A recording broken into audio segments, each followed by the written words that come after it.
नमस्कार. मंगळवार दिनांक 18 ऑगस्ट रोजी तळेगाव MIDC पोलीस ठाणे हद्दीत दोन विधी संघर्षित बालके वय वर्ष 16 व 17 यांच्याकडे देशी बनावटीचा गावठी कट्टा किंमत 20,000 रुपये मिळून आला आहे.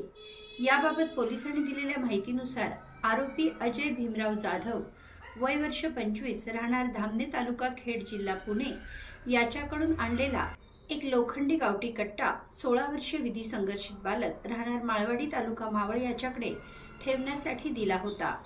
तो कट्टा 17 वर्षीय विधी संघर्षित बालक राहणार जिजामाता चौक तळेगाव दाभाडे याच्याकडे मिळून आल्याने या तीनही आरोपींविरोधात गुन्हा दाखल करण्यात आला आहे.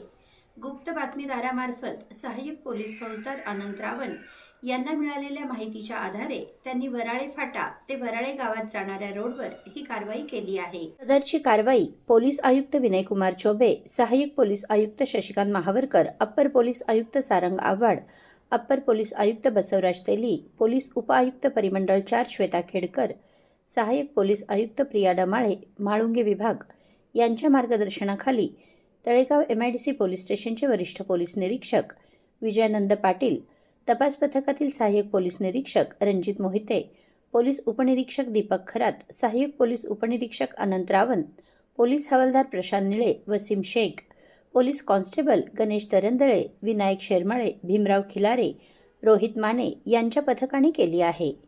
आपल्या परिसरातील घडामोडी जाणून घेण्यासाठी महाराष्ट्र लाईव्ह सबस्क्राईब करा व बेल आयकॉन प्रेस करायला विसरू नका. धन्यवाद.